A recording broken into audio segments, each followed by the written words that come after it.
I have done some pretty extreme and crazy things to save money. Things that meant that I was able to then go from day to day because I had nothing. I had nothing in the cupboard, there was nothing in the bank. I owed thousands. And I was fighting a divorce that was costing more and more and more as the months went on. And I was getting myself further and further into debt. And I literally could not see a way out. I felt like there's so much weight on my back. And for almost 7 years, I could hardly remember what I did. I just felt like I was floating from one day to the next because I just had to keep going for my daughter to survive. And that was all that mattered. I can hardly remember the days as they all just blurred into one, and I fought and fought and fought to stay with my head above the water. And I wanted to share some of those extreme frugal tips or extreme frugal things that I did, and some of which I still do today because they just make financial sense. But some of them are so cringeworthy.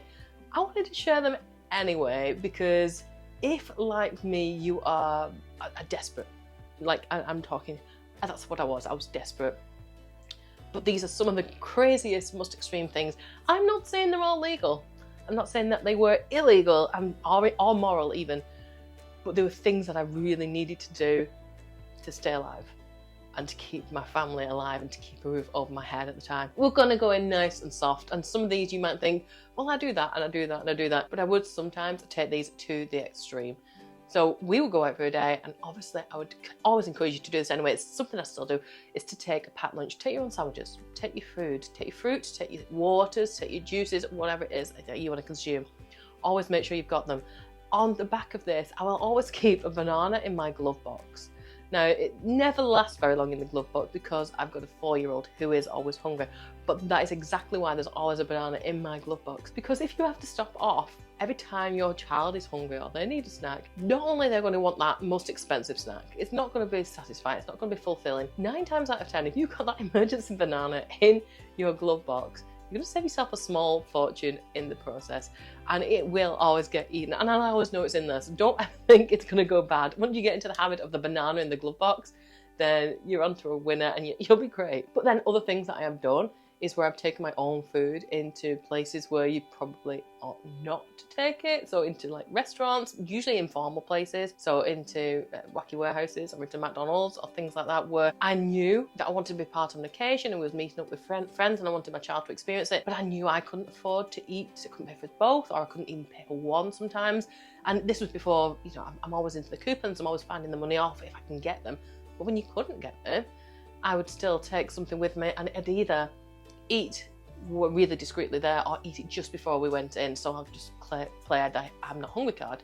And again, I do something similar where if we'd go to a restaurant and I knew I was expected to pay or I wasn't sure who was going to be paying, I would usually have a fruit salad or some soup or something beforehand so that I'd taken all the edge off the hunger, and then it made the opportunity for me to be involved in the outing or the event, but also I could then make a choice of my food based on how much money I had and not on how hungry I was. Because if you've ever been like me, you go to a restaurant, you're so hungry, you're starving, you've waited all day for this delicious meal, and your eyes become bigger than your belly, and you want to order this, and you want that, and you want that. And if you've already taken the edge off the hunger with something light, like a soup or a fruit salad, it's much more easier and to make more controlled decisions then. The next thing I would consider quite extreme in this day and age is to hold off on technology. It was quite a long time before I let my daughter have a phone, and the reason I let her have a phone was when she was going into high school and I wanted to make sure I could contact her at all times. That being said, I did drill into her my mobile number from being 5 years old. It's something that she learned verbatim. She could just say it off the back of her head.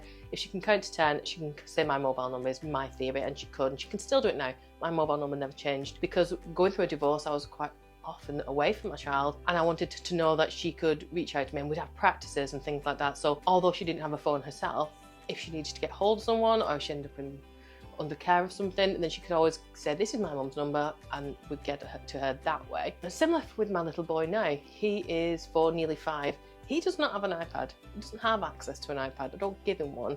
He probably has had access to them within the school environment now, but for me, I want to keep him away from those kinds of things for as long as possible, because I feel like it's a rabbit hole once you go down them, and there's so much related to anxiety and mental health that are sort of circulated around having that access to technology from such an early age that I avoid it. And it also means I'm avoiding the expense. I don't want to go out and spend money on an iPad or a tablet or having glued to them things all the time. I had considered getting one around this Christmas just gone. I changed my mind. He doesn't need one, so therefore he's not going to miss one. I think if we went on a long haul trip, I'd look at getting one of the cheaper ones, but I think I would save it extremely just for long haul trips. You know, this is the thing that you get access to when we're in the car or when we're on a plane, but not sat at home, not out of the restaurant, you know, just those kinds of things. And also it means that he's more engaged and he's still got that whole social aspect of him that we're growing and we're developing, and that works for us. You know, and I can see some families find it so much easier working with the tablet, but for me that is my personal choice, and it's a great saving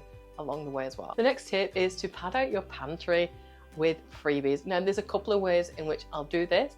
So the first thing, the most naughtiest thing, is when I go to my parents' house, I would like sneak a couple of extra cans of the groceries and put them in my bag, thinking that they wouldn't notice. My dad worked for a major conglomeration of tinned food manufacturers. They made 57 varieties, if that helps, without going into more detail, and they would get a lot of staff sales.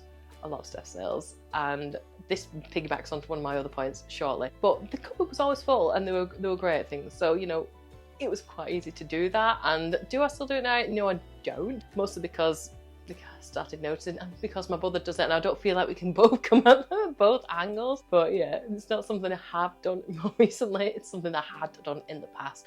Wouldn't do it to friends. I just felt like, I used to live here. This is my food as well, I can access it, which is really quite naughty, but yeah, I think they were aware of it and would occasionally just give me some tins anyway. But yeah, that was one of the more naughty ones that I did. The other way of stocking up on your pantry is to look out for freebies online. There are some great apps you can sign up to. Too Good To Go, you pay a small amount for, and then there's Olio, which is free food, which both have got their own place in the world. But Olio, fantastic for getting lots of freebies and using that to stock out your own pantry or your own store cupboard, and quite often your own fridge as well. So Olio would be another one of my tips, which would be to get free food. But you can also get free food on things like Facebook Marketplace, especially coming into more summer seasons where people have grown their own vegetables and they've got too much rhubarb. Is usually one of the main things that people are giving away. They give that away on Olio as well. I've definitely seen it on there. Or somebody's grown too many onions, or they've got too many lettuces, or whatever it is, and you might as well come and grab them. I saw a guy the other day, just over Christmas, who had literally stocked up his cart with all the free carrots that were being given away at my supermarket locally. And honestly, there were so many of them, it was ridiculous. He was never going to eat them all himself. After a conversation, it turns out they were for his horses, and I do not blame him one bit. But what I am saying to you is, there are places, there are times, there are opportunities.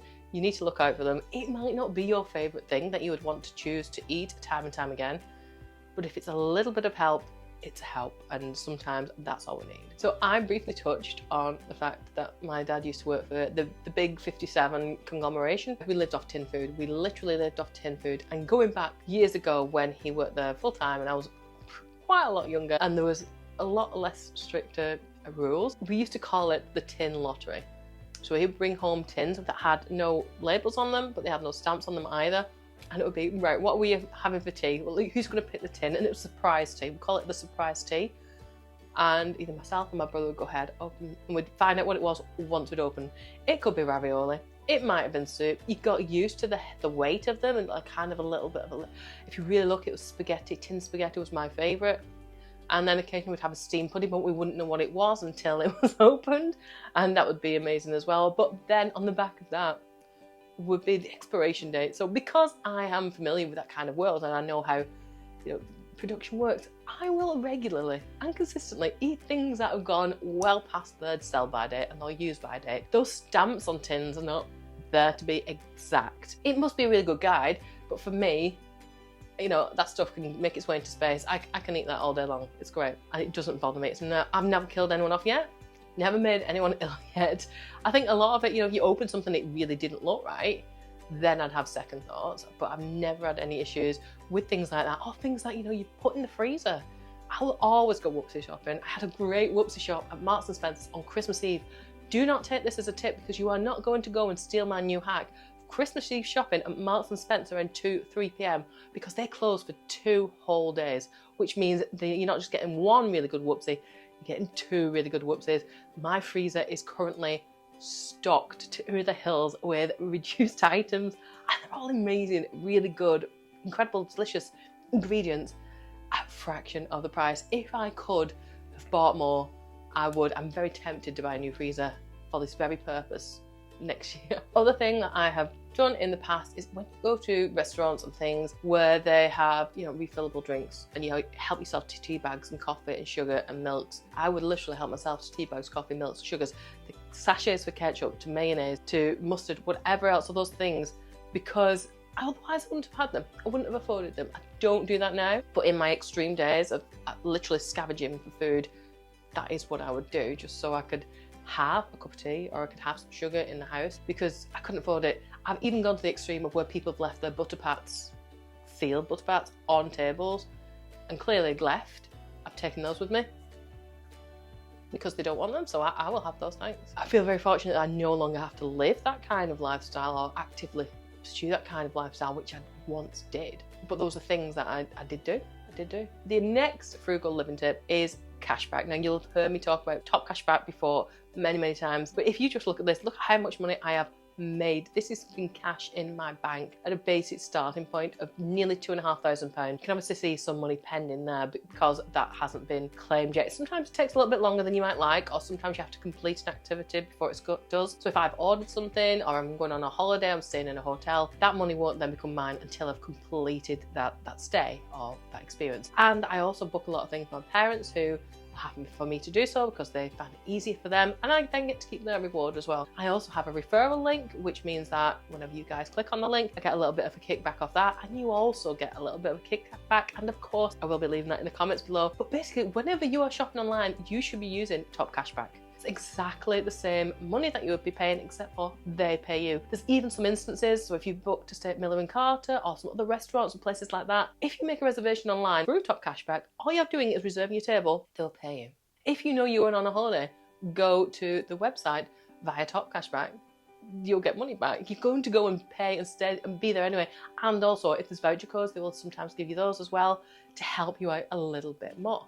So that would always be a really good point for me to start to save some money. And you can get the set amount that it'll give you, but also if you convert them into gift cards. So even if you do your regular shopping, convert it into your regular shopping gift card, you get another extra 10% or up to 10% in some places, 4% to 6% depending on the store that you are shopping at. The final thing that I will link to, it's like 2-in-1, so it's free clothes and free stuff. I live on Facebook Marketplace and Olio. Those are my go-to places. People will regularly declutter their home and give you things away. Vinted has been the second most popular online store this year, apparently, for Christmas presents. However, as great as Vinted is, you have to pay to go on Vinted. You do not have to pay always to get stuff off of Facebook Marketplace where they're going to give things away for free, whether it's furniture, whether it's clothes, whether it's ornaments, whether it's gifts that people don't want. If there's an opportunity and I feel like it is suitable for me without being greedy, I will go ahead and grab those things. And if I cannot, for me morally, I will try and re-gift those back out, or I'll give those out for free. I would never actively take them for free and then resell them on. I feel like that's crossing a moral line. If that's your vibe, that's on you, but that's not what I'm here for. But that for me has got me through some crazy times. All the hand-me-downs, all the clothes, I very rarely go shopping now, very rarely. And it almost feels alien for me to do that because I've never needed to in the past. I've been happy with what I've got. I am tempted, I've got a new saving challenge that I'm going to start because I want to try and lose some weight. And I think if I save some money towards like a new gym outfit or something like that for every pound I'm losing, that's going to be my intention. I would like to do that as a kind of a reward, if you like. So those have been my extreme frugal tips. Let me know what are the most extreme frugal things that you have done in the comment section below. I would love to read them. I might even steal some. Have yourself an amazing day, and I'll see you really soon. Bye.